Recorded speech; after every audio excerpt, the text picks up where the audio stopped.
Bem-vindo ao Boca Aberta Podcast. Aqui a gente fala de tudo que a gente fala com todos. Hoje, diferente, fora do estúdio, a gente conversa com Lia Udler, ou simplesmente Lia da Casas de Lia.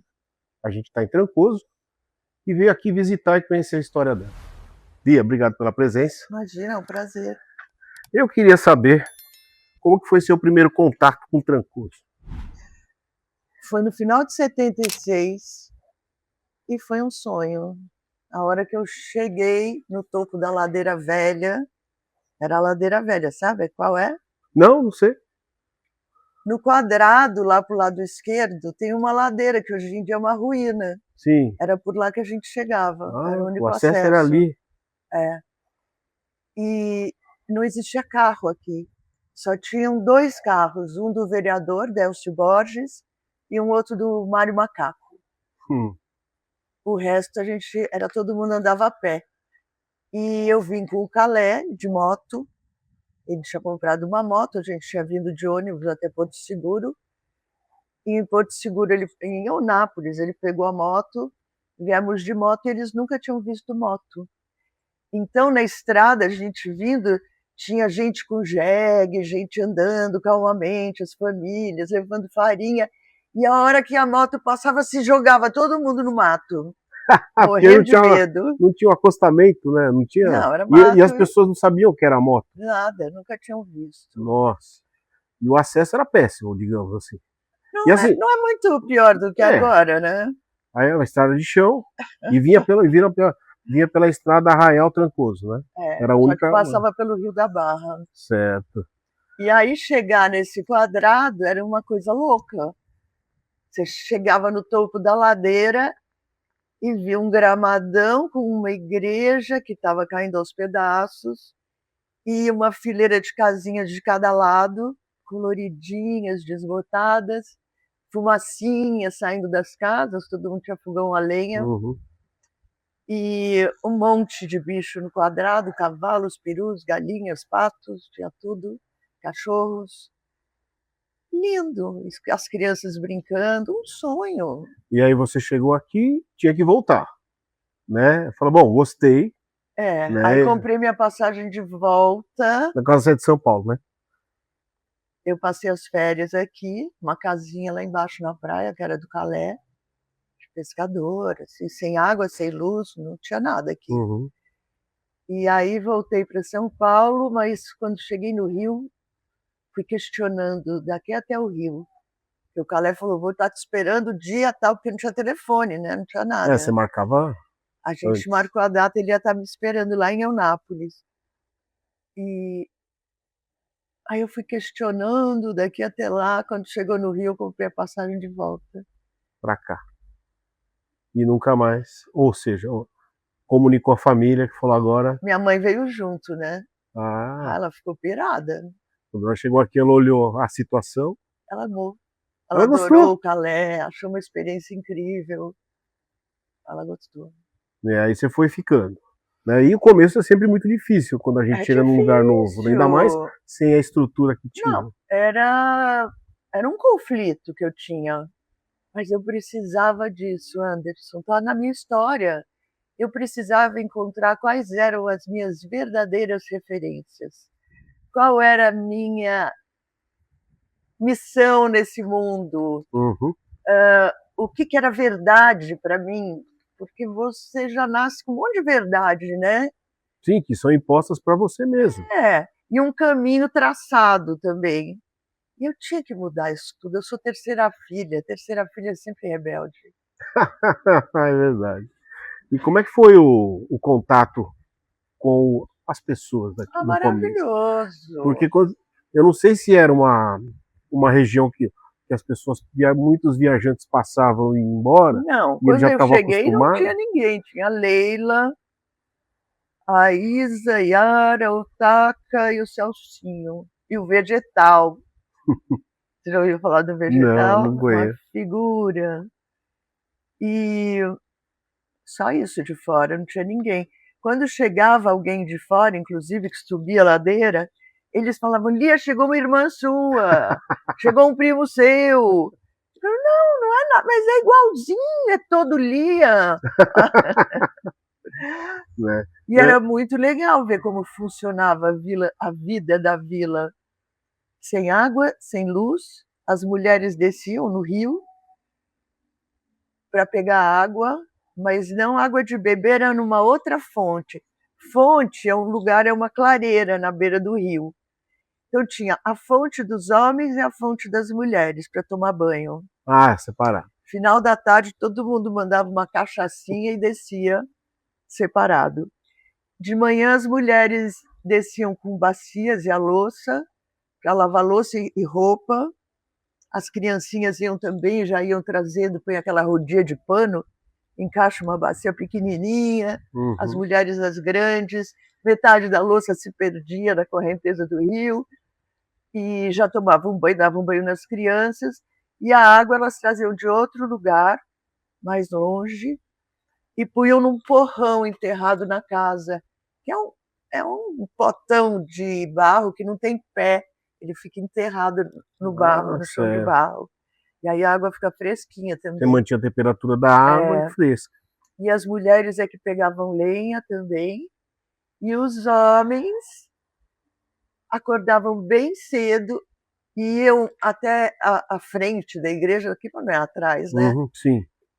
Virado para o mar, para ver como é que estava o mar para a pescaria.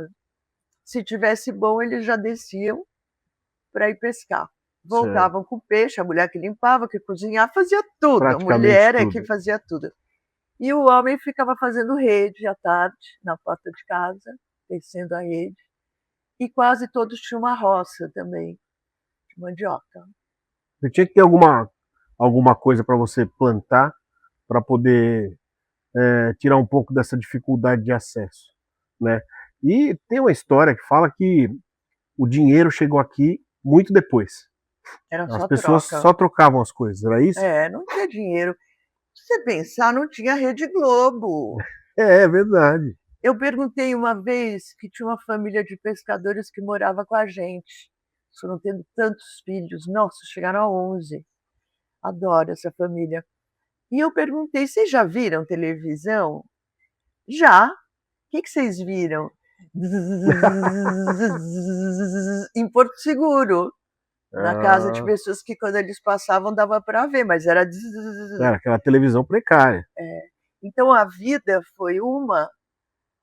Até, bom, em 79, por aí, chegou a água num chafariz.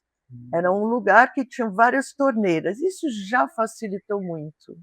Pegar água lá, não precisa descer, tudo faziam lá. Em 82, chegou a luz, a energia elétrica. Aí tudo mudou. Porque as pessoas começaram a se vestir de outra forma, a falar de outra forma, a querer redecorar suas casas. Então, a gente de fora comprava os móveis de jacarandá e eles queriam fórmica, que já tinham acesso, já viam propaganda, já, sabe, começa a mudar tudo, começa a mudar o perfil, inteira. Né? E à noite era tão gostoso porque não tinha luz no quadrado, então era aquele céu estrelado e as crianças ficavam brincando de roda e queimando na ponta de um pau bombril e ficavam fazendo desenhos e brincando, e os adultos sentados em roda, assim, em vários cantos, com uma fogueira no meio, contando resenhas, histórias do dia. Né? E aí isso acabou, porque as pessoas iam ver televisão, né? Novela. As pessoas começaram a se separar, ficar mais dentro de casa. Assistir novela. Sabe que eu percebo muito a religiosidade deles aqui, né? A presença da igreja, as festas religiosas. Então, não existia isso. Eles se diziam católicos, porém nós não tínhamos padre. Não tinha padre nessa igreja. Vinha o Frei Miguel, que era de Porto Seguro, ele vinha 2 vezes por ano, uma para casar, outra para batizar. Eram filas. Só. A igreja ficava fechada. Ah, sim. Agora que... Aí depois de um tempo que a coisa começou a... que tem padre aqui. Inclusive aqui as festas sempre foram pagãs. são regadas a cachaça, aquelas danças lá, e todo mundo entra meio numa catarse, assim, Uhum. com a percussão tocando, samba de couro. E aí o padre já está impondo outra coisa. Esse ano, ou foi o ano passado, nossa, veio uma banda de Porto Seguro tocando Jesus Cristo, Aí já veio outra Jesus coisa. Cristo. Todo o padre e os seus ajudantes ali com as roupas chiquérrimas de festa. E aí ele dava aquela moralizada nas pessoas. Aqui não, isso, aqui não. E a festa sempre foi do povo e pagã. Exato. O que eu vejo muito, assim, a região tem muito da presença indígena. Os índios estão por aí, lá na praia perto de Caraíva e tal. Como que era a relação deles na época aqui? Eles, ou não tinha contato? Não Eles tinha eram isolados? contato. Eu lembro a primeira vez que veio um índio, que o pessoal que estava fazendo um filme eram muito loucos, trouxeram esse índio e deram liberdade total para ele, davam droga e cachaça. E eu morria de medo desse índio, Ezequiel, porque ele entrava em qualquer lugar, pegava o que queria, sabe assim, ele tinha liberdade total, porque era índio. Ah, E eles entendi. fizeram isso com ele. Mas daí eu tinha um pouco de medo, nunca tinha visto índio assim. Mas os indígenas começaram, acho que na época era índio, né? Os Hoje índios, são agora são os indígenas, o os povo povos original, originários. eles começaram a chegar aqui mais na época do comércio, do turismo. Aí eles vêm vender cocar, que eu acho um horror. Porque a questão do cocar é É pena, pena de animal, né? eu fico chocada. E aí E vem com acaba. os periquitos todos num pau para vender artesanato na praia. Isso era uma coisa que eu não tinha visto e de uns anos para cá tem aparecido. Já faz tempo. Eu não Né? compro nada de quem tem periquito. Mas é verdade. E aí, no caso, você vivendo aqui, você começou a observar as dificuldades deles. Né?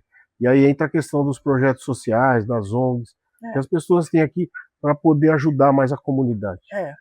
Nada é fácil.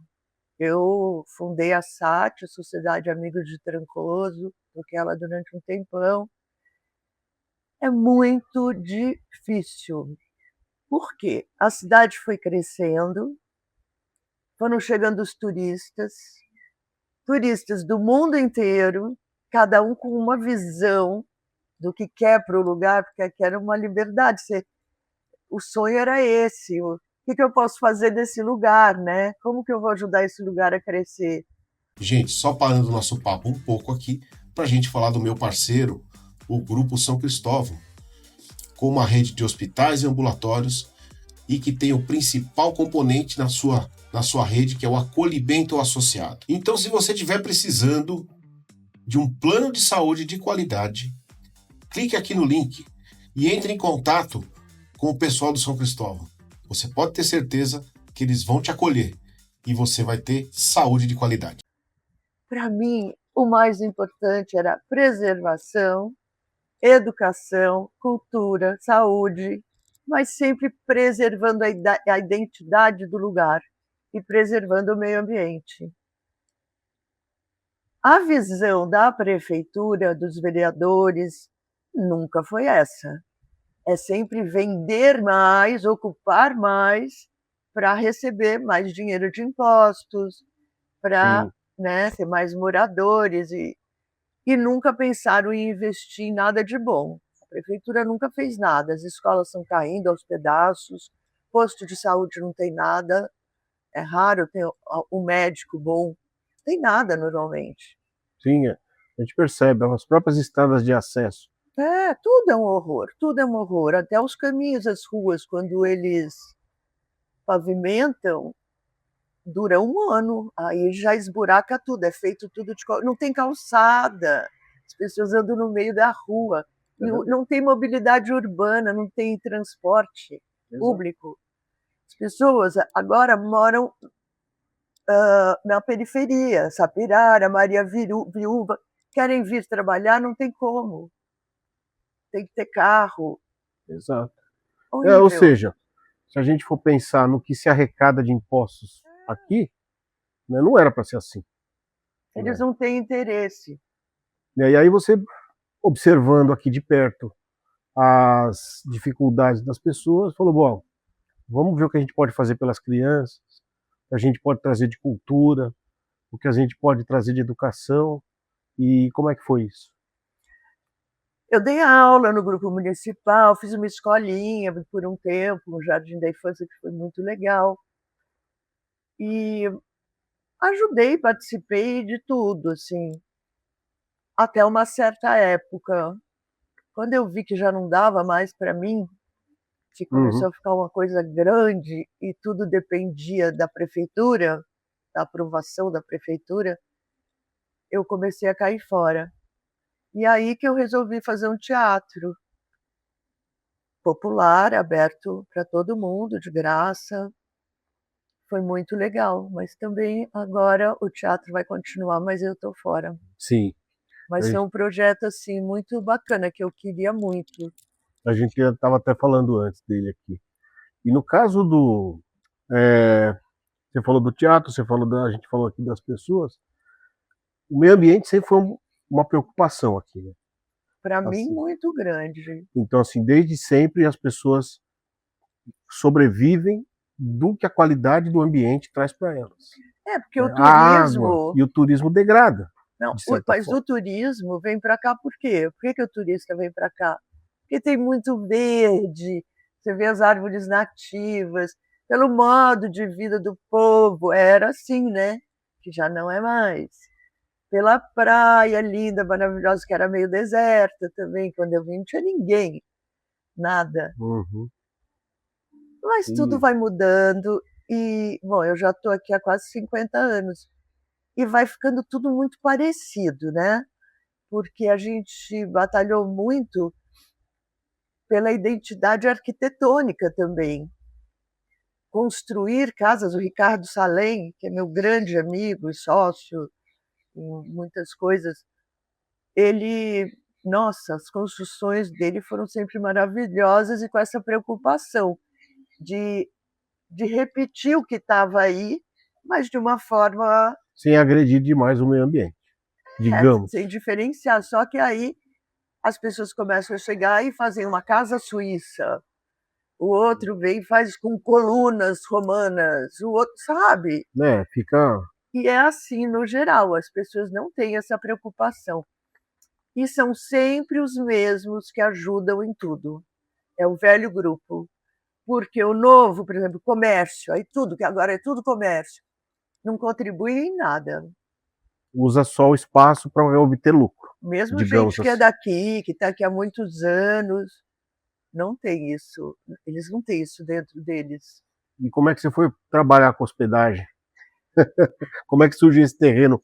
Que é um terreno, para quem não sabe, muito bonito. É Muito bem maravilhoso. localizado, né? Essa história é uma grande história. Eu, quando cheguei, fiquei morando com o Calé na praia. Aí nós mudamos, trocamos a praia por uma fazenda no Rio da Barra. Tivemos 2 filhos, aí a gente se separou. Eu tinha um terreno no Quadrado, junto com o Ricardo, que eu fiz uma casinha pequenininha e fui para lá com os meus filhos. Mas aí eu falei para o Ricardo, puxa, eu quero ficar em Trancoso, mas eu não consigo achar o que eu quero. Porque quando a gente separou, a gente tinha fazenda, que nós trocamos pela praia, que a gente planta seringueira. E aí o Calé saiu e eu fiquei com as crianças lá. Mas era terrível. Tinha muita cobra, escorpião. Quando chovia, eu não conseguia subir a ladeira, não tinha o Calé para ajudar com o trator, que minha mãe tinha dado um trator e foi o primeiro de uma frota. E aí eu mudei para cá, mas falei para o Ricardo, eu não quero morar no Quadrado, porque a vizinhança toda fazendo xixi, cocô, não tinha água, né? Não tinha nada. Fazendo xixi, cocô no mato, você fala, bom dia, agachado ali. Rádio, um volume altíssimo, todo mundo sabendo da vida um do outro. Mas também eu tinha um terreno na fazenda, eu não quero, que eu estou muito isolada. Daí eu tinha um terreno na praia.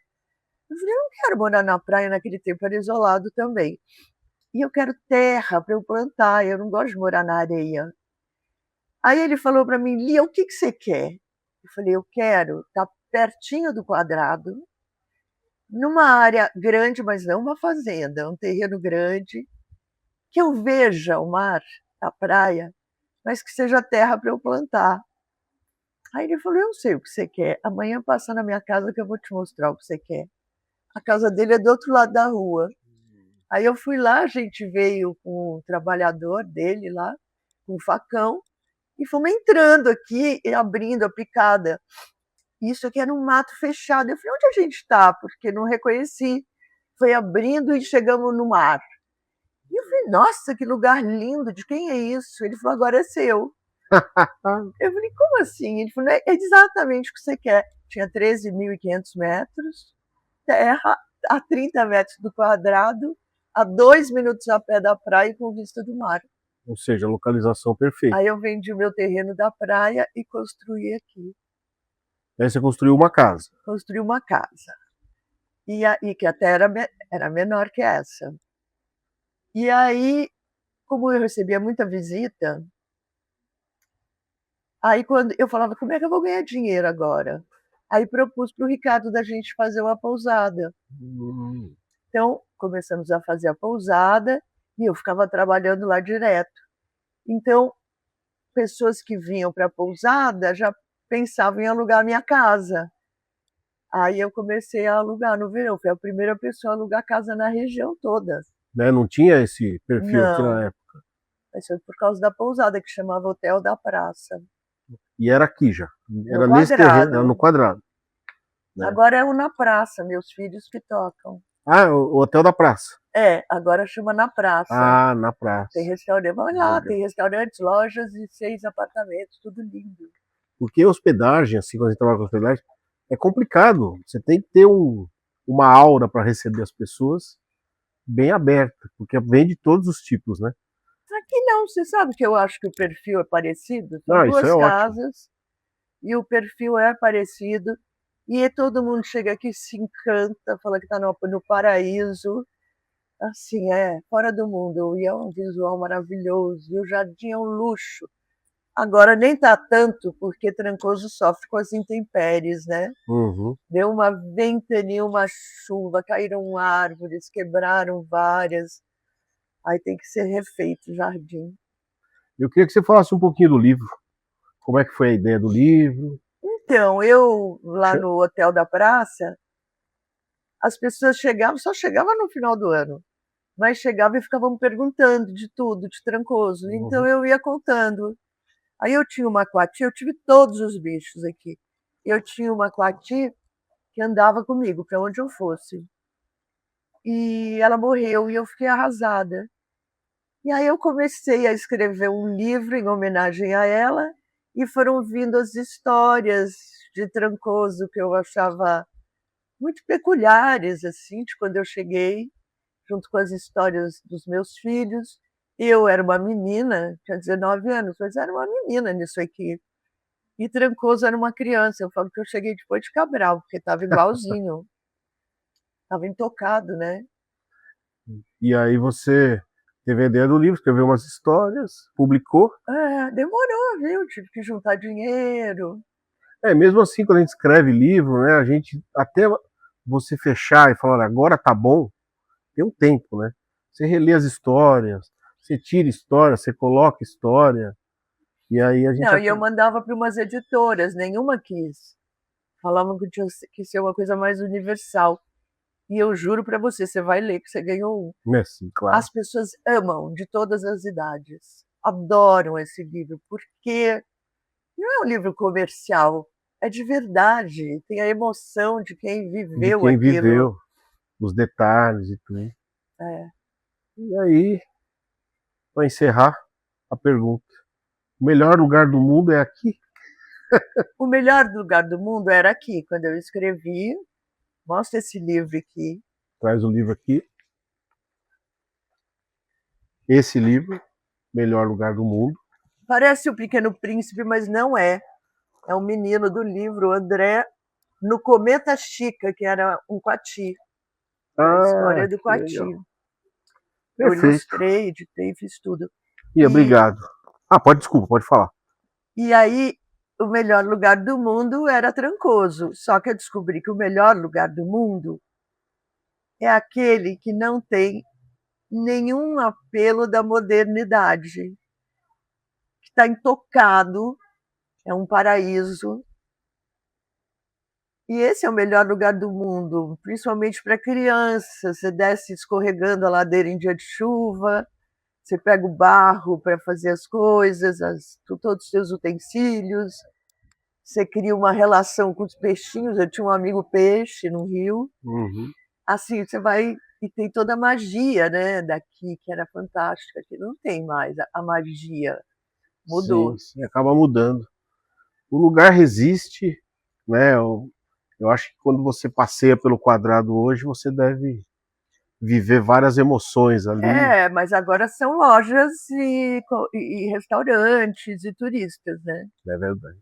Antes eu andava e via, era escuro onde eu estava, né, no Quadrado, e eu só via luzinha de fifó, aquele querosene, dentro das casas e a vida acontecendo. Era uma delícia ir vendo isso. Ótimo. Agora não é nada de verdade, é diferente, mas o mundo está ficando Mas o assim, mundo, né?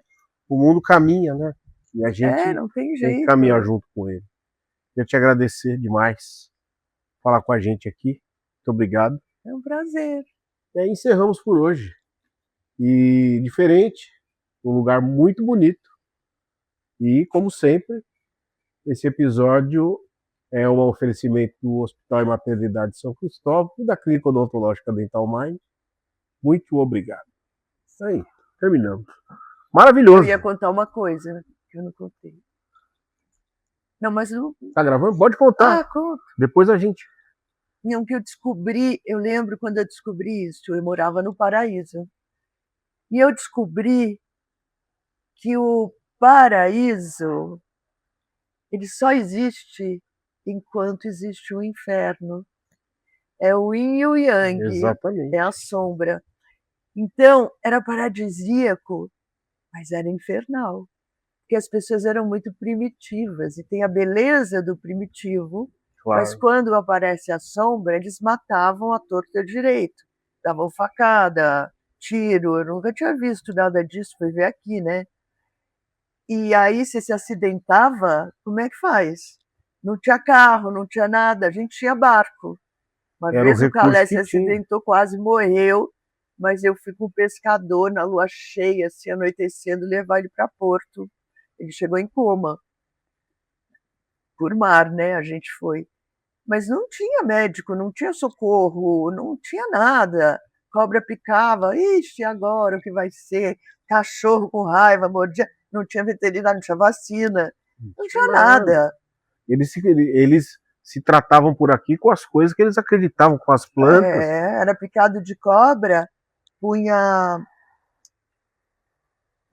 um pedaço de bananeira, do tronco da bananeira em cima, ou pó de café. Café faziam aqui, todo mundo tinha uns pezinhos de café. Não existia verduras, aqui eles não comiam salada. Só que eles plantavam. Nem pão, não conheciam pãozinho. Não, era impressionante, parecia outro universo, né? E aí, quando começou a ficar civilizado, o paraíso vai mudando. Essa coisa paradisíaca, que você até não vê mais as estrelas, porque tem tanta luz, né, na cidade. Exato. Que muda isso. Tudo muda. Mas também não é mais um inferno, né? Você tem socorro, tem polícia, tem alguém doido numa festa, já é levado, tem mais segurança. É verdade. Essa dicotomia de paraíso e inferno tem todo sentido nisso. Quando facilita demais, o inferno fica menor, mas você perde a noção do que era o paraíso. Perfeito. Acho que falamos bastante, né? A gente poderia falar muito ainda. Obrigado de novo. Valeu.